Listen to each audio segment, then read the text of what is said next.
It's really inspiring. I'm heartened by that. Several things about this, but two in particular. One is a big crowd, and that's the same thing I'm finding all over the country.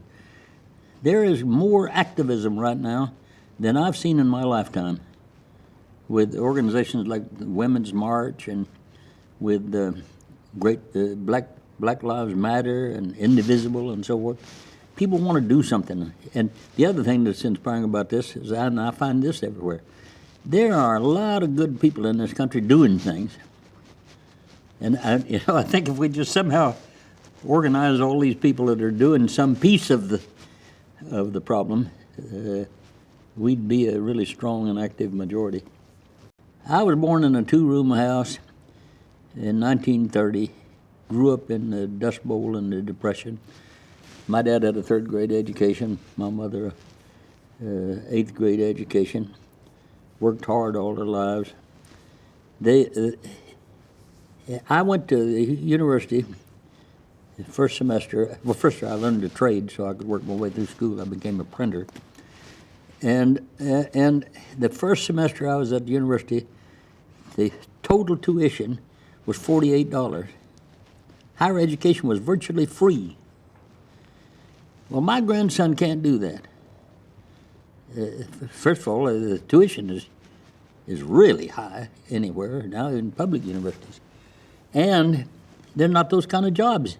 I worked virtually full time and made pretty good pay, and got myself through school and law school. You can't do that anymore. I want that kind of America again, but there are a lot of people in this country, particularly those with, say, a high school education or less, whether they're white or black or brown or whatever, they're having hard lives. They're having a hard time making a living. First of all, they're having a hard time finding a good job, and even if they find a job, very many of them are not going to be able to make a living, and they're resentful, and they ought to be. Something's wrong, but they fall prey a lot of times to demagogues who say, well, it's the fault of these undocumented Mexicans that are coming in here and taking your jobs, or it's the fault of black people, or they won't really work, or welfare mothers that are gaming the system or whatever. That's simply not true, but we've got to be more interested in people like that. And whether they're white or black or brown or whatever, they have common interests. And we've got to show people like that, or help them see, that if they get themselves together across race lines and gender lines and whatever lines, they're a majority, and they can take their government back again. John Lindsay and I, who had never met before we were on this commission together, he was mayor of New York, silk stocking district, white, Republican.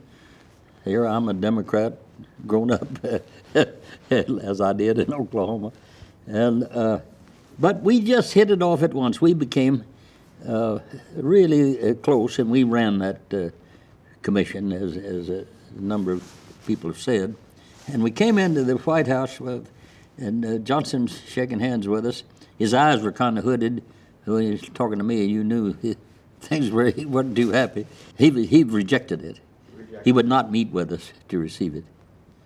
He was misinformed about what it said, and for example, he thought it said nothing good about what he'd done on race and poverty. As I've said, that's very sad, because Lyndon Johnson did more about racism and about poverty than any other president before or since. But he was really beleaguered. The war in Vietnam, all the anti-war protests, and then we come out with this report would require a lot of money and so forth. And the country, I would say that a majority of people thought that the rioters, something ought to be done to punish the rioters, and that we ought not to be talking about what they looked at as rewarding the rioters by talking about new programs for education and jobs and so forth. And Johnson was having to contend with all that. In a sense, it kind of radicalized me. I don't. Evans Novak wrote an article in Atlantic once where they called me an establishment radical. I'm a United States senator, for goodness sake, but it radicalized me, though, in this sense. I got to where I wasn't a good legislator anymore. I wasn't much for compromise anymore. And I was on the Senate Finance Committee, for example, and I was on the side of the welfare rights protesters. For example, one time brought in the Senate Finance Committee meeting a whole lot of people who were receiving aid to families with dependent children, women, black, and they're all black women. Russell Long, the chairman, called them, not to their face, but outside and publicly, called them broodmares. He believed, and a lot of people did, well, they just have a bunch of kids so they'll increase their welfare. I used to say, particularly after this Kerner experience, I used to say, nobody ought to criticize a person receiving welfare until they visited at least two of them in their homes. And one thing that these women receiving aid to families with dependent children can do is count. And they know it's not economically advantageous to have another child. You don't get that much more money. There may be other reasons why they're having children, but that's not one of them. So I got to the place where I just could not compromise on a lot of these things. It's a problem that people don't know, for one thing, but there's also this problem of race. We just can't get around it.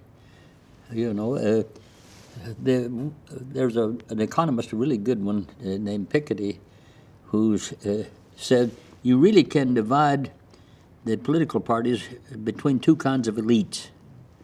The Democrats represent now the educated elites, and the Republicans represent the business and commercial elites. And they've got these other people who are high school education or less, who don't really fit in there anywhere. And somebody else, though, has said, and I think this is correct, that it's not quite that simple, that a race has a lot to do with it, too. And I think that's true. Nixon, he saw that right away, and he's had that Southern strategy. And Joe McGinnis, a supporter of his, wrote a book about the Southern strategy, and he said basically this, that it's a lucky break for the Republicans that the Democrats are tied to the black people, because all the white people are going to turn off the Democrats because of that. Well, there was a lot of that. Johnson knew that, and I asked Bill Moyers one time, who worked on Johnson's staff. I said, I read that President Johnson said when we passed, the night we passed the Voting Rights Act of 1965, he said something like, we've lost the South or something. And Moyers said, that's absolutely true. He said, when we had the vote, and I went up to his bedroom, he was in his pajamas, and told him that Congress has passed the Voting Rights Act. And he said, I said to him, well, Mr. President, you seem kind of down. And he said, Bill, we have lost the South for my lifetime and yours. Well, I said to Bill Moyers, what I believe, that makes me think even more, Johnson. He didn't do this without knowing what the political result was going to be. And so you have to figure that into it too, race is just still with us.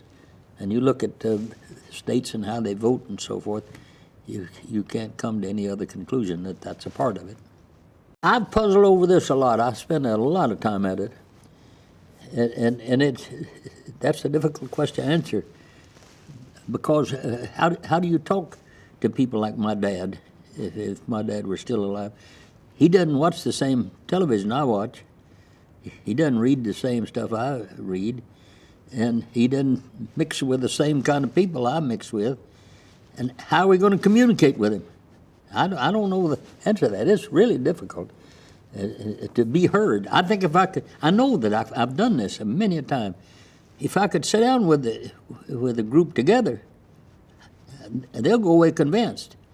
I've done it on a lot of issues. For example, meeting with a bunch of rubber workers union in Akron, and the hot issue, was gay rights and so forth. Somebody asked me a question about that, and I put it in a context that they could understand.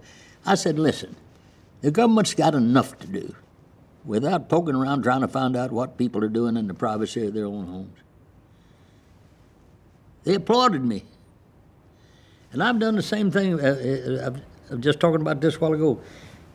In Hattiesburg, Mississippi, I put together a rally one time when I was running for president that had some people from the nearby Choctaw Indian Reservation and a whole lot of black people and a lot of my white kinfolks that came from Newton County, Decatur, Mississippi.